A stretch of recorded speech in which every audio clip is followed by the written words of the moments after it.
I was in labor for 11 hours of my life in pain. You know what labor is like as well? Because you hear about what is labor. Some people say that they were in labor for 27 hours, they were in labor for 24 hours. It's literally feeling the worst and most indescribable pain you've ever felt in this life.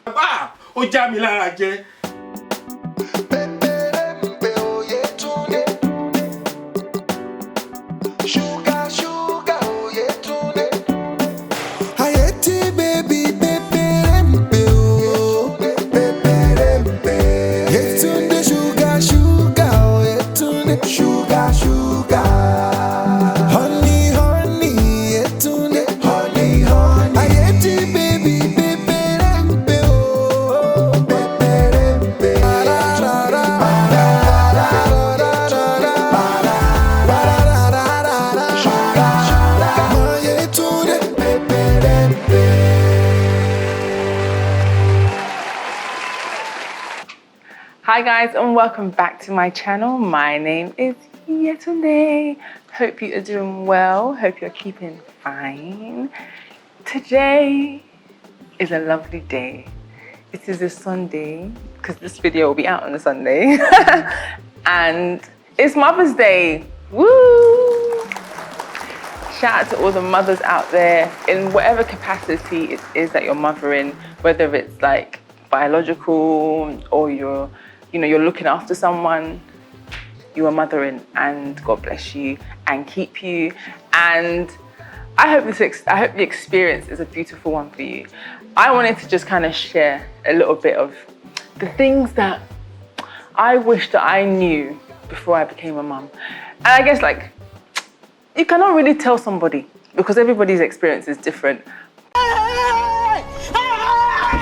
But man, I've been a mum. I've been blessed, so blessed to be a mum for almost 4 years. My baby's gonna be 4 soon. Aww. Next month, by God's grace. And it has been, wow. It has changed me in a way that I could have never imagined. I always knew that I wanted to have children, but I never really pictured what it would be like. I couldn't picture, and it's been something.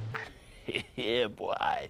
So let's get into it. So the first thing that I'll say that is one of the things I don't really tell you is that giving birth is bloody hard. Aww. It is flipping hard. Hey, it's gonna be tough. It's gonna be hard. You're gonna go out there, you're gonna battle. Forget whatever you have watched to. All the ones when you see somebody on one soap opera or one movie and they do like this.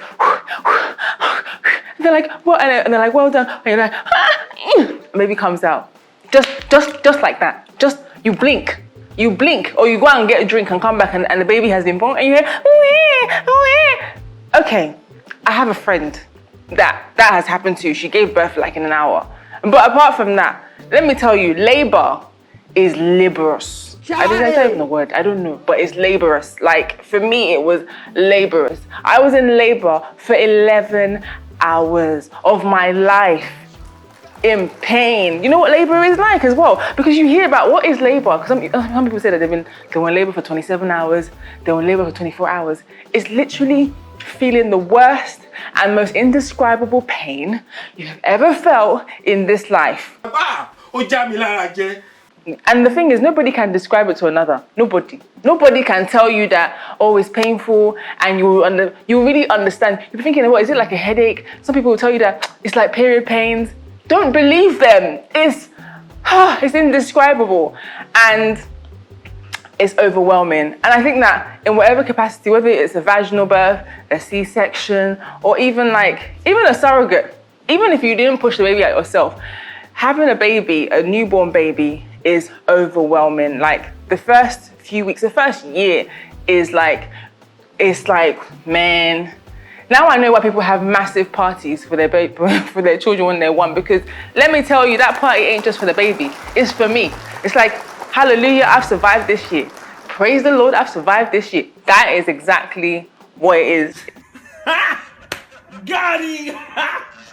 Got him! Another thing is, nobody tells you that Actually, they kind of do, because your parents are always calling you. Like my mum, she calls me a lot. Love you, mummy. And when I was younger, she would always be calling me, where are you? She'd call the house, where are you? All these things. We look after the child. What do you mean? And now I know why. It's because you don't stop thinking about your children. You can't like sleep sweetly for like, say like you're going to sleep straight for 5 hours, because somehow inside of you there's this like alarm that will be like, no, you need to wake up. You need to check if your child has slept, or if they've eaten, if they're okay, why they're so quiet. You are constantly thinking about your child. In the first few days, the first few weeks, first few months of when I had Fermi, it was wow. Like, let me tell you, the first week, I went to the corner shop, right? I wanted to buy something for her. And so I left her behind. From where my mom's house is to the corner shop is about like a 5 minutes walk if I'm being super slow. About 3 minutes, right? I saw like maybe like 2-3 babies on the way. And I was like, every time I was seeing them, I was like, in my heart, I'd be like, I have a baby too. Me too, I have a baby. Like, it was that ridiculous. Obviously, it got better, but it took me some time to be able to even leave her, and even leaving her with her dad, because I used to want to make sure that everything was fine. And again, it's like you really have this journey. Is like it has so many phases, but the one thing that stays constant is that you're constantly thinking about them all the time. You will always eat last. It's you that will eat last. You have sweated maybe for 5 hours over the food, and you have now decided to dish the food. Everybody will now eat. Somehow you end up back in the kitchen fixing something. Finally, when it's your time to eat. Before, when it was steaming, when the jollof was nice and steaming and hot, you don't get to eat it. It's when it's now cold and you're now managing to eat. Like, especially like when I was like breastfeeding and stuff. I'm sure all my food was always cold. Like, I got used to eating cold food, and I like warm, like hot piping food. I got used to eating cold food because I was like, it seems like it's my life now. But when Fermi when she started learning to eat by herself, I had a bit more freedom. But still now, like, I'm always the last to eat. I'm always by the time I finish cooking the meal and everything, I'm like, do I even feel like eating again? Can I be bothered? Like, it is what it is. It is what it is. This one there. Like I tried to picture me as a child doing this. I don't believe I did. I believe I was a very easy child. But this one is that you can't go to the toilet without somebody knocking on the door or barging in, being like, Mommy, I want you to come and say hello. Mommy, I need this. Her dad can be downstairs.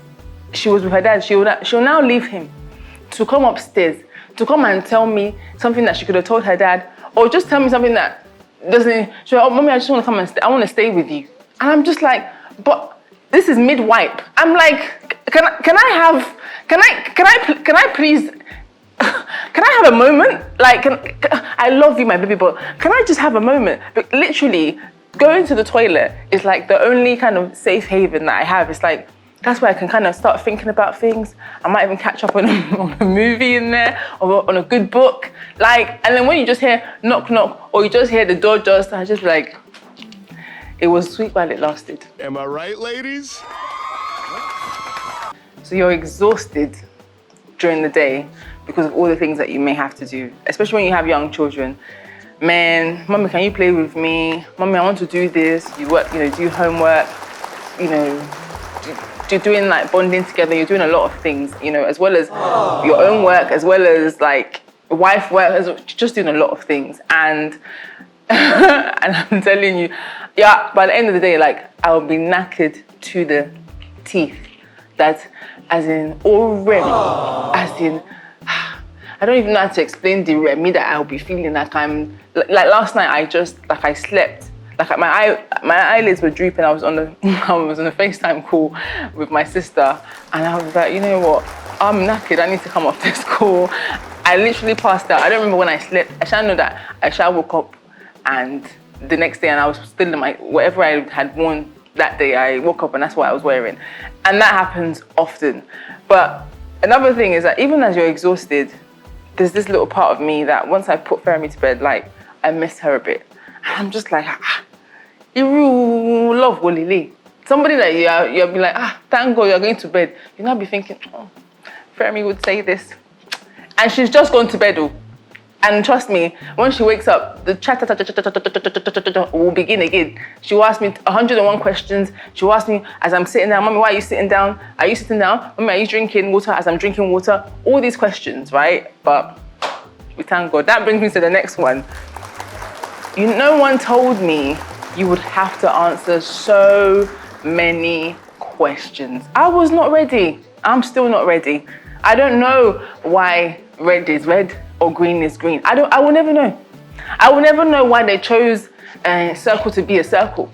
But these are the questions. Or like, if I'm sitting down eating, my daughter will ask me, Mommy, are you awake? And I'm like, really?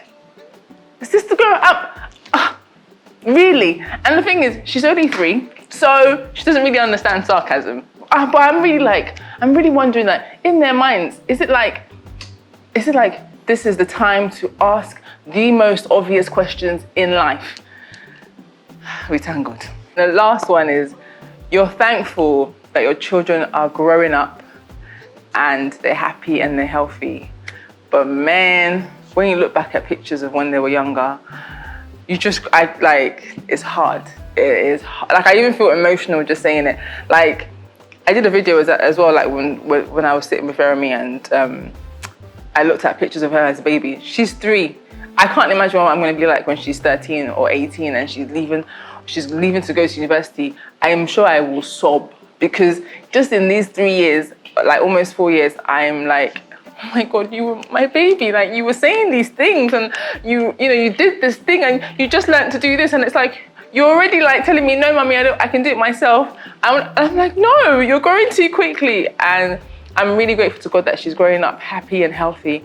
But flipping heck, it's hard to see that how, like, as time goes on, they need you less and less. So I'm just trying to soak up every moment as much as I can, because it's truly a blessing. Like, I say all of these things to say that it is such a privilege to be a mother.